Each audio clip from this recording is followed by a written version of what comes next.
The next morning, Steve wakes up to find that Buddy has left him a cup of coffee. And a Christmas tree.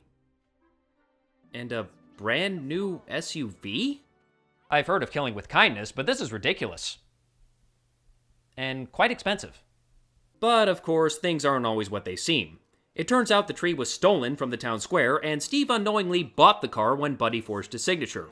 In the real world, one called to the police and Buddy would be in jail right now. But because logic apparently doesn't exist in small New England Townville Burgland, they decide to settle this in a speed skating race at the town's upcoming winter festival. If Buddy wins, Steve has to pay for the car. If Steve wins, Buddy takes down the lights. The race features Buddy, Steve, and 3 more people we don't care about. One of which is using ski poles for some reason. I'm guessing the writers thought it was funny, though I have no idea why. Due to Steve getting knocked down at the last second, Buddy, or at least his stunt double, manages to win the race. Of course, during the race, to avoid crashing into the idiot with the ski poles, Steve crossed over to the wrong side of the track and started going backwards, so even if he had crossed the finish line first, he almost certainly would have been disqualified. Kinda kills the tension, doesn't it? Fine, but the last time I looked at the satellite pictures, I still couldn't see your house. Not a flicker.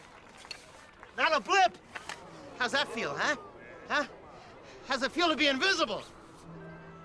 Huh? Well, that was uncomfortable. Thanks to Steve's comments, Buddy decides he has to make his lighting display even bigger.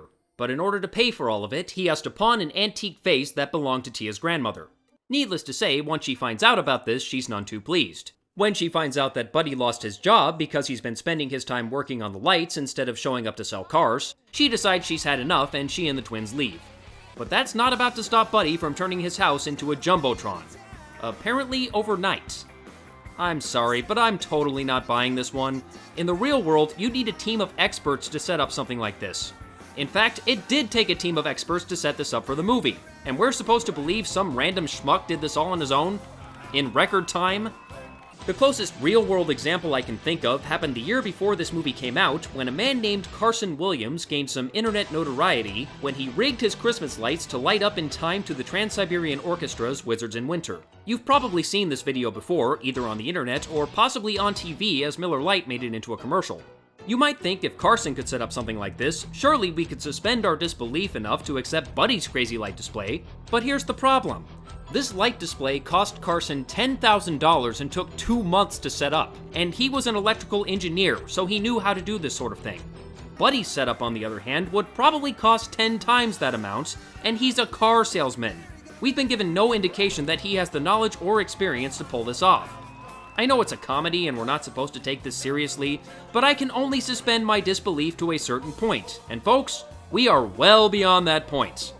Anyway, the music and bright lights are keeping Steve up until the small hours of the morning, though strangely enough, no one else in the neighborhood is lodging a noise complaint with the police. Unless the entire neighborhood works the graveyard shift, I'm calling bullshit. Steve finally decides enough is enough, and if he can't turn off the lights, he's going to scare the shit out of Buddy by launching illegal fireworks at his house. I couldn't even begin to speculate what possibly could possess anyone to think this is a good idea. Besides, Buddy clearly already has fireworks attached to his roof, so why bother? Putting the crappy special effects aside, how are we still not getting a noise complaint from anyone? And I'm pretty sure this would qualify as assault as well. One way or another, somebody should be going to jail. In any case, the plan ultimately backfires, as I'm sure you all predicted. Oh God, I really wish that hadn't happened. No. Really? Do you mean to tell me that you did not intend to throw a lit firework down your own chimney? Well, thank you so much for spelling that out for us, Mr. Finch, because God knows that would be so easy to misinterpret. Just blow up the fucking tree. Only you can prevent forest fires. Finally, Kelly has had enough of this holiday horseshit and she decides to leave. After giving Steve a good lecture about turning Christmas into more of a chore than a celebration and neglecting his family, which honestly are probably the least of his crimes at this point, she and the kids pack up their things and head off to join Tia and the twins at a motel. That night, Steve and Buddy finally realize what tremendous douche nozzles they have become, and they hatch a plan to bring their families home. And what is that plan, you ask? Why, building a trail of Christmas lights from the motel to Buddy's house, of course. Considering Buddy's obsession with Christmas lights contributed pretty heavily to their problems, you'd think their first instinct would be to run in terror. But for reasons beyond my comprehension, they follow the trail.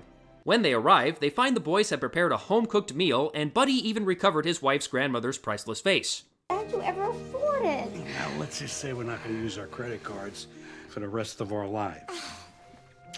So enjoy this nice meal, because we're going to be living off top ramen for the next 6 months. Merry Christmas! So yeah, they hung up some lights, cooked some food, and spent their way into bankruptcy, and all is forgiven. Easy to please does not begin to describe these people. But the madness doesn't end there, as a few minutes later, the whole damn town shows up with all the lights they can carry to help Buddy achieve his dream of making his house visible from space. Again, Buddy's unhealthy obsession with lights got him into this mess in the first place. But since the whole town's involved, it's suddenly okay? My god, this has got to be the biggest group of enablers I have ever seen. So, with an MTV camera crew covering the event along with Suchin Pak, who I imagine I would recognize if I watched more than 5 minutes of MTV a year, and Kumar watching the house via satellite, they throw the switch.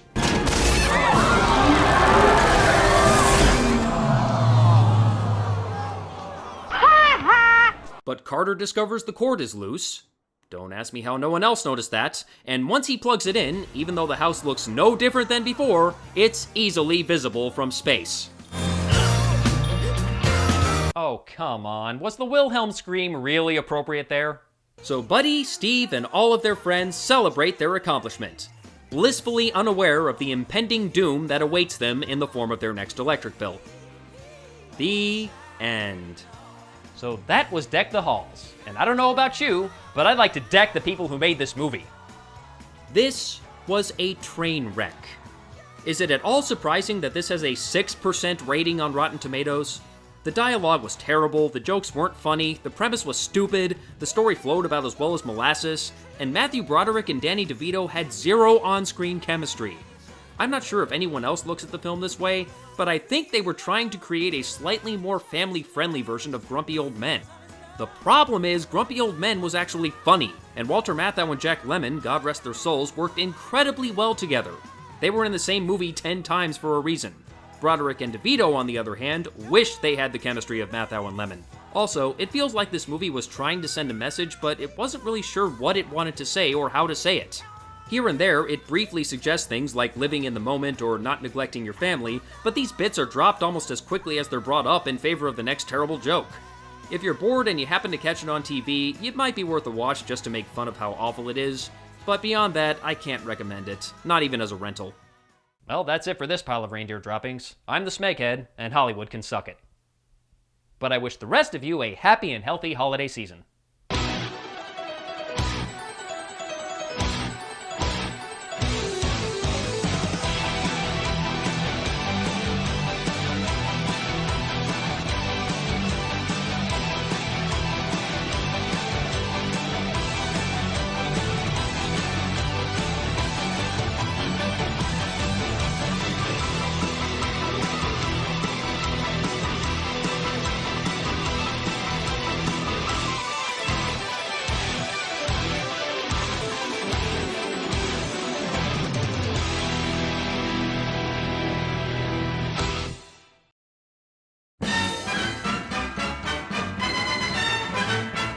So, I'm thinking this movie may be on many people's worst movies of So, I'm thinking this movie is on many people's worst of So, I'm thinking this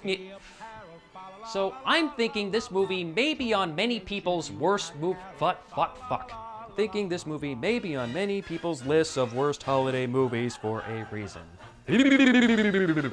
So, I'm thinking this movie is on many people's lists of worst holiday movies for a reason.